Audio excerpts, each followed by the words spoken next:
और ब्रेक के बाद आपका स्वागत है। और ब्रेक पर जाने से पहले हम जिक्र कर रहे थे आज प्रधानमंत्री के रेडियो कार्यक्रम मन की बात, जिसमें उनका फोकस विज्ञान पर नजर आया, स्पेस और एआई पर कहीं ना कहीं फोकस नजर आया। इसी विषय पर हम करेंगे बात। इससे जुड़ा है आज का हमारा विशेष मन की बात में स्पेस एआई पर फोकस। तो अपने आप में नजर आया प्रधानमंत्री के मन की बात कार्यक्रम में आज 119वीं कड़ी में इस विषय पर बात करने के लिए दो खास मेहमान इस वक्त हमारे साथ मौजूद हैं। Lieutenant general retired Anil Bhatt ji, जो कि डीजी हैं इंडियन स्पेस एसोसिएशन के। इसके अलावा प्रोफेसर काव्य नसोरा जी हैं, school of artificial intelligence, IIT Delhi से। आप दोनों का स्वागत है। शुरुआत जनरल भट्ट आपसे ही, क्योंकि ये बहुत ज़रूरी है एक तरीके से स्पेस के लिहाज से समझना कि प्रधानमंत्री ने बहुत तारीफ की है इसरो की और हमारे पूरे इस स्पेस सेक्टर की। क्या कुछ बदला है बीते एक दशक में तेजी से, जिसकी वजह से आज दुनिया के भर के जो एक तरीके से सैटेलाइट्स हैं उसके लॉन्चिंग पैड के तौर पे विकसित होता हुआ दिखाई पड़ रहा है भारत? तो सबसे पहले तो मैं ये कहूँगा कि इसरो की जो 60 साल के अचीवमेंट्स हैं और जिनका कुछ अंदेशा हमने पिछले 2 सालों में देखा है, जब चंद्रयान-3 जो कि पहला साउथ पोल में मून के लैंडिंग हुई है, हमारे देश ने की है। अब हमने स्पेस डॉकिंग भी कर ली है, जो दुनिया में बहुत कम देशों ने की है। और साथ ही एक समय पर 104 सैटेलाइट एक साथ एक रॉकेट से लॉन्च भारत में ही हुआ था। तो इसरो ने की एक्टिविटीज से भारत दुनिया के स्पेस सेक्टर में एक बहुत अहम पोजीशन में। अब इसके ऊपर हमारे प्रधानमंत्री ने 2020 में एक अनाउंसमेंट करी और उस अनाउंसमेंट में ये किया कि अब प्राइवेट सेक्टर को भी स्पेस के सब वर्टिकल्स में काम करने की परमिशन दे। और इसके फलस्वरूप क्या हुआ कि पिछले जो 4 से 5 स्टार्टअप स्पेस में काम कर रही थी, आज 205 स्टार्टअप्स स्पेस में काम कर रही है। और उनमें से 2 ने प्री ऑर्बिटल रॉकेट लॉन्च कर लिए हैं, 5 कंपनियों ने सैटेलाइट लॉन्च कर ली हैं और फ्यूचर में PSLV LVM-3 प्राइवेट सेक्टर बनाएगा। तो जो स्पेस सेक्टर जो सिर्फ इसरो लेड था, अब एक स्पेस एंटरप्राइज बन गया है, जिसमें इसरो ही नहीं, एकेडमिया, स्टार्टअप्स, प्राइवेट कंपनीज भी साथ में आ गई हैं। बिल्कुल। और ये मिलकर एक तरीके से मिलकर एक तरीके से बड़ा एक बदलाव लेकर आ रही। सर मैं आता हूं आपके पास में प्रोफेसर काव्य, क्योंकि एआई को लेकर लगातार कहा जा रहा है, प्रधानमंत्री अक्सर कहते हैं कि इंडस्ट्री 4.0 अब एक तरीके से उसके लिए भारत तैयार दिखाई पड़ रहा है और कैसे उसको लीड करना है।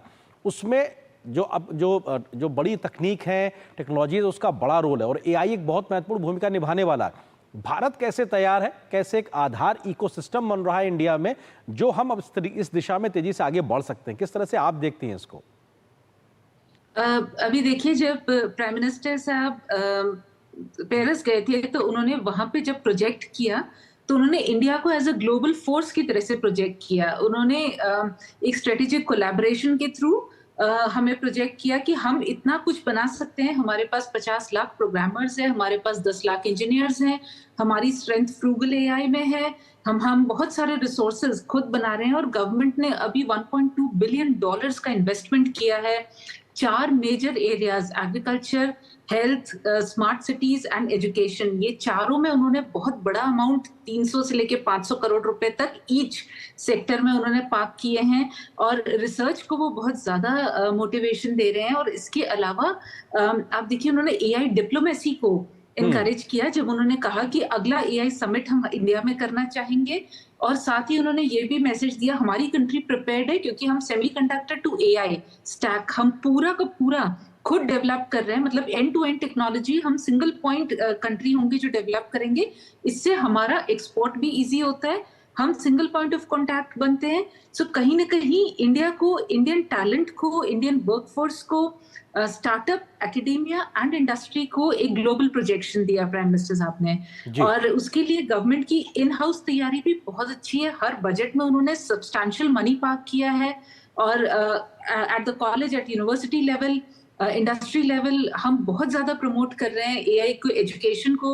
और आज तो उन्होंने बहुत ही अच्छी बात है कि आप एक दिन वैज्ञानिक की तरह से सोचिए। मैं इनकरेज करूंगी कि एआई वैज्ञानिक की तरह से सोचिए, क्योंकि फ्यूचर वहीं पर ही है। बिल्कुल, और हमारे बचपन से या बच्चों से या किसी भी उम्र में लिहाज से देखा जाए, वैज्ञानिक सोच अगर हम अपनाते हैं तो शायद बेहतर नतीजे आते हैं। जनरल भट्ट, किस तरीके से देखा जाए स्पेस के सेक्टर में भारत अभी एक लेवल तक आ गया है, लेकिन यहाँ से आगे क्या? क्योंकि 2035 में हम कह रहे हैं कि हमारा खुद का इंडियन स्पेस सेंटर होगा और 2040 के लिए हम मैन मिशन की बात कर रहे हैं चंद्रमा के लिहाज से।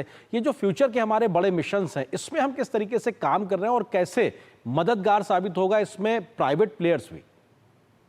तो निश्चय ही जो हमारी स्पेस की आकांक्षाएं हैं वो इसरो ही लीड करेगा, पर इसरो के सपोर्ट में हमारे स्टार्टअप्स, हमारे यूथ भी जुड़े हुए हैं। और ये सबसे पहले तो गगनयान मिशन है जो अगले साल पहले अनमैन्ड और उसके बाद में मैन्ड गगनयान मिशन होगा, जिसका एम ये है कि अंतरिक्ष में पहला इंडियन भारत से भेजा जाए। उसके बाद में भारत अंतरिक्ष स्टेशन जो 228 में शुरू होकर 235 तक बनेगा, और निश्चय ही 240 में पहला इंडियन चंद्रमा में होगा। इन सब अचीवमेंट्स के लिए इसरो तो लीड करेगी, पर प्राइवेट सेक्टर इसमें बहुत इंटीमेटली जुड़ा हुआ है। और सबसे अच्छी बात यह है कि आज हमारे यूथ में, आज हमारे यंग इंजीनियरिंग स्टूडेंट्स जो आईआईटी और अलग अलग कॉलेजेस, इंजीनियरिंग कॉलेजेस से आ रहे हैं, उनमें एक बहुत बड़ा इंटरेस्ट है स्पेस के डोमेन में आने के लिए। आज जितनी ये स्टार्टअप्स हैं, इनको छोटे छोटे इंजीनियरिंग कॉलेजेस, दूर दराज के इंजीनियरिंग कॉलेजेस और से लेकर आईआईटी तक के स्टूडेंट्स इन स्पेस की भारत की जर्नी में साथ मिल रहे हैं और जुड़ रहे हैं, जो कि निश्चय ही भारत को और आगे ले जाएगा। बिल्कुल, और ये कदम लगातार तेजी से बढ़ भी रहे हैं प्रोफेसर काव्या, क्योंकि ये बहुत महत्वपूर्ण है।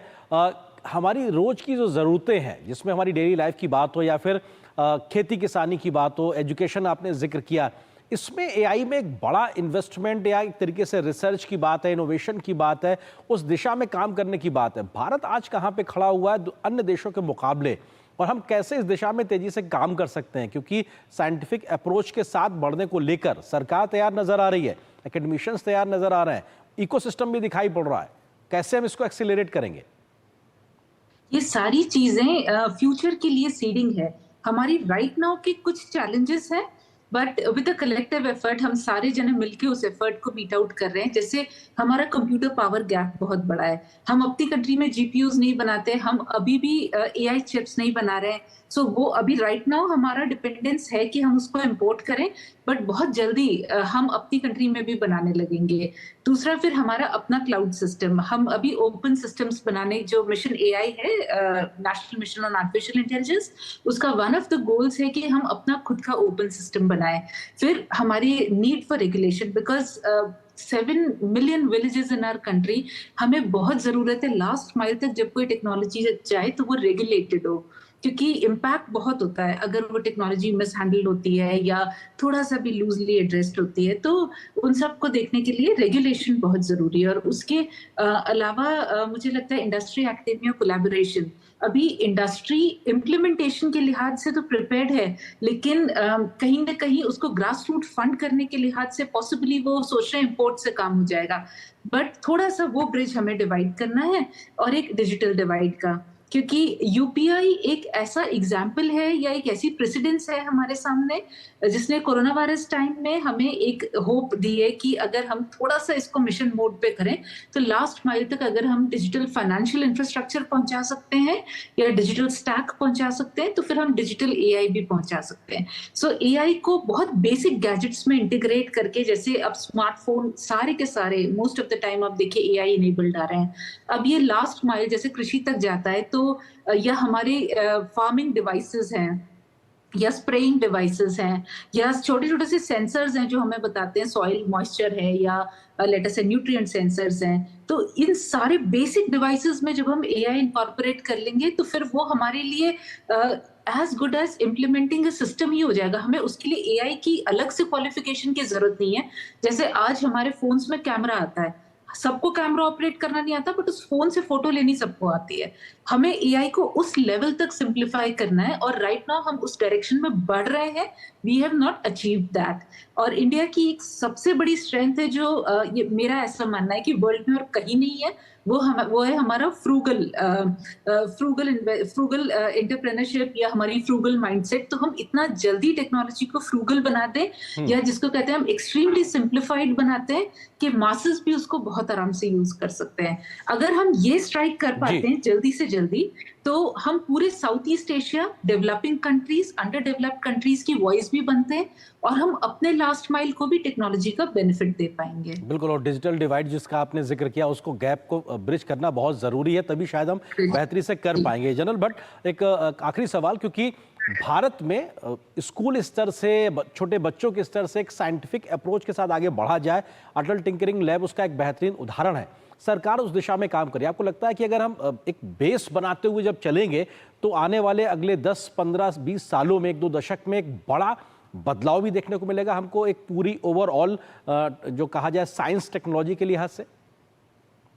निश्चय। इससे पहले मैं आपके डिजिटल डिवाइड पे थोड़ा बोलना चाहूंगा। जी। सैट कम्युनिकेशन का एक बहुत बड़ा रोल है डिजिटल डिवाइड को ओवरकम करने के लिए, और इसके लिए सैटेलाइट द्वारा देश के दूर से दूर इलाके को कनेक्ट किया जा सकता है। बिल्कुल ठीक। और फॉर्चुनेटली हमारे पास एक कंपनी है जिसमें हिंदुस्तान की कंपनी का बहुत बड़ा शेयर है, भारतीय एयरटेल की वनवेब।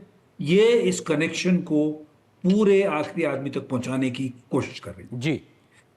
रहा सवाल अटल टिंकरिंग लैब का, जो कि 10,000 से इस बार गवर्नमेंट ने 50,000 बढ़ाने की कोशिश की है।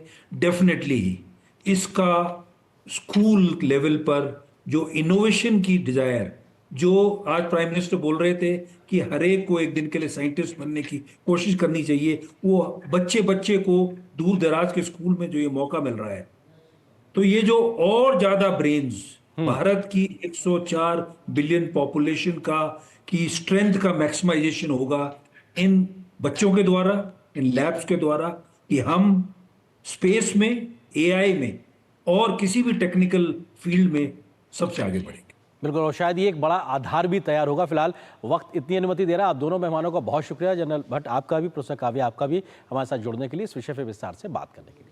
और यहाँ पर एक छोटे से ब्रेक के लिए रुकते हैं।